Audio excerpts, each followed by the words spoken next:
All right, so we still have an ugly website, but we're on our way to fixing it. And I really struggled as to whether I should walk with you step by step of showing all the different Bootstrap things.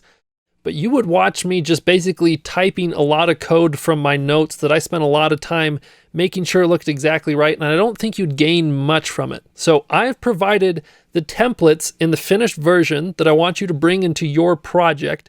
And I'm going to walk you through some of the things so that you can sort of see how some special different things work there. So if you'd like to, feel free to style this on your own, make it completely your own design. You don't have to use what I have, but I would like to show you what I have, and then you can implement it, change it later if you want to, or just keep it as is. But of course, don't keep it as Nick Walters' portfolio. Change it to whatever your particular name is and the cool stuff that you've worked on. So if you go to the end of this section, if you go to where I provided the source code in GitHub, you can download all the files that I have.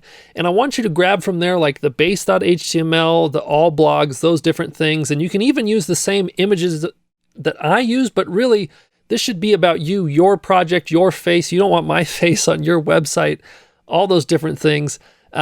But anyways, I'm going to show you how to integrate that here. So I've just have those files here on my desktop.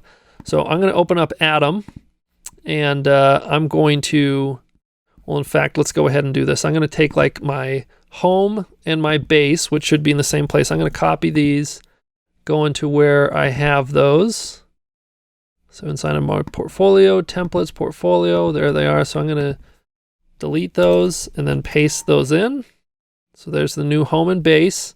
Then I'm also going to grab the all blogs and detail, copy these, come into my blog, app, go to templates, delete these two, paste that in. Now also I've got some static files here. So for example, I've got a logo and I've also got some CSS. So I'm going to go ahead and copy those two, bring those into my portfolio static. Go ahead and paste those in. And with these changes in place, if I go ahead and come back to the project here, look, there's all sorts of new stuff showing up here. Well, in fact, we've got to close out of these to get the new ones to show up.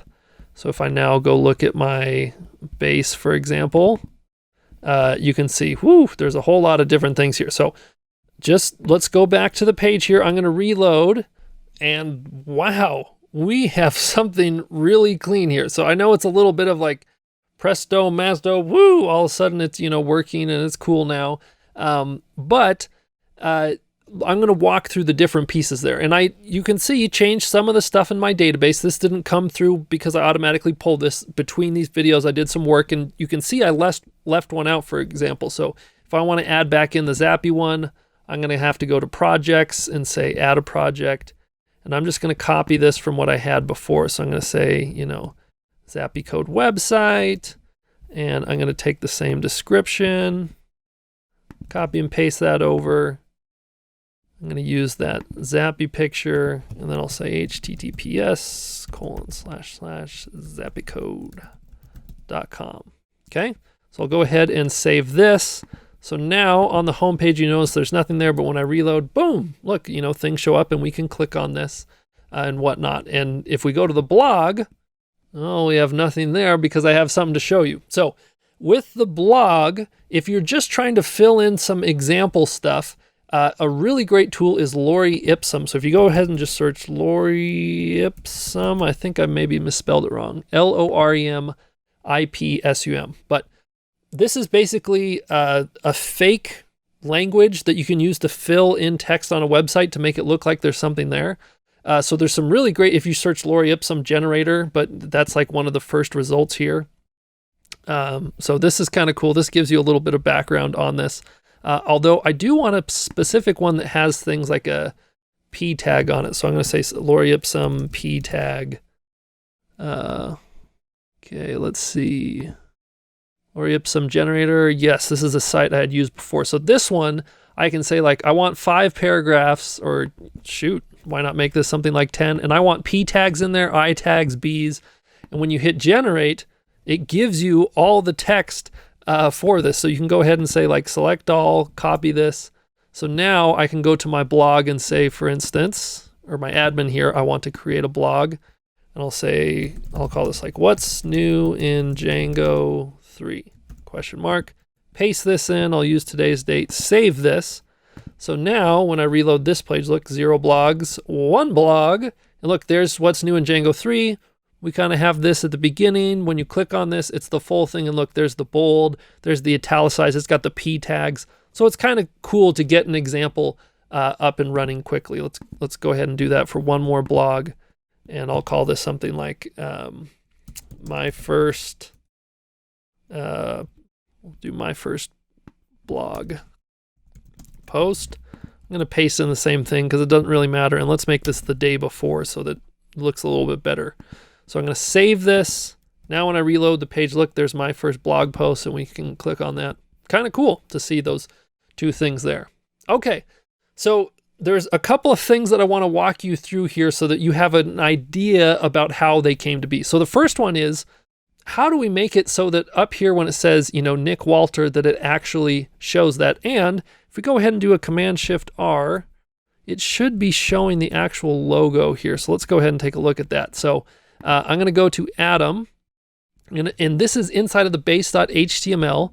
You can specify the title of the website by putting inside of the head tag here, something for title.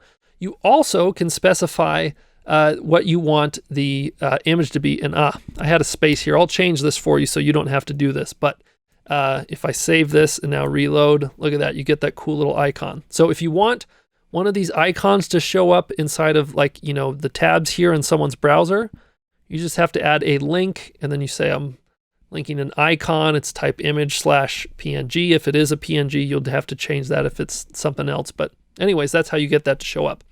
Also, I added a custom font here. So if you just Google fonts, they have an amazing selection of fonts that you can use instantly on your website. You can scroll through, so if you type something like Zappy Code is cool, you can see what it looks like in all the different fonts. And if you find one that you really like, you're like, oh, this one's cool. You can hit the plus here. And then you can simply just copy this into your head tag, which is the same thing that I did here. And then once you have that, you can use that font. And the way to use the font is you have to specify it inside of your CSS. Well, how do you add CSS to your site? Well, you have to link to your CSS, which here you can see I have one, and I didn't properly, I got all these spaces, but I'm going to fix that for you. So it's this custom.css. You can see I said everything inside of the body should have the font family Lato, which is the font that I picked. So with this, and in fact, I bet the text will change once I do this. Yeah, look, when I reload, now it's that fancier font, and you can see it there. Okay, so that's how you can add a custom font. In the CSS stuff, you can see I did some stuff like this text is really big. I had to specify that by giving an ID to that and saying, it should be this big. And I did a couple of different things about resizing. This is saying, if it's smaller than this, then don't apply that there. So you can kind of see this in action. I think it's with the blogs, like with a blog post, as I shrink this down. Yeah, you can see how it sort of really changed size there a second. That all happens from what we have here.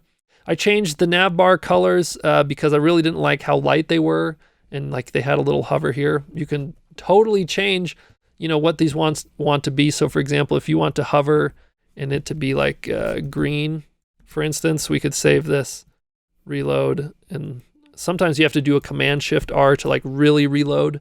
And look, you can see it's green now when we hover. There's all sorts of cool little things there. Let's see, what else can I show you that would be of interest to you? So with the links to the different places, so if we go to the base.html, if you ever want to link to an outside site and you want it to open a new tab by default, because you can notice here, for example, on the home page, if I click on Zappy Code, it just takes me directly there, versus if I click on the Twitter, it opens a new tab and then takes me to this, Twitter page. So the difference here is with Twitter, for example, inside of the A tag, I added this target equals _ blank. That is basically HTML for open this in a new tab. Whereas if I go to my home, you can notice where I have the link here, I don't have that target blank. So I could add that and make that a thing. That's totally up to you about how you want to handle that, but That's kind of just a cool thing to note.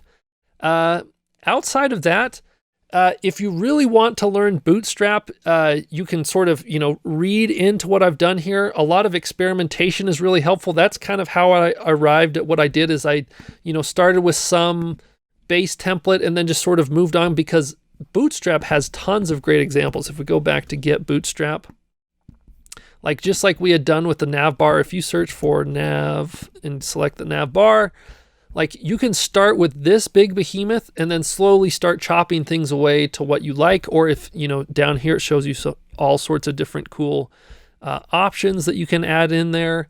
And just so many different things. Go through the buttons, see the different things that you can add. If you have any specific questions, let me know. But there you have it. I say one more thing. I know this has gone on long. Spend some time customizing the site and really making it your own. I would recommend putting in your own picture, actually adding your own projects, putting in good write-ups. Same thing with the blog posts. Maybe actually write a real blog post. It doesn't have to be as big as the things that we've filled in here. But the more that you customize this, the better. Because in the next section, we are going to upload this to the internet. And how awesome to have your own website that you can share with the world. So feel free to customize this however you want. You can change colors. You can totally change the design on this. But whatever you do, get it ready because in the next one, we're sharing our work with the world.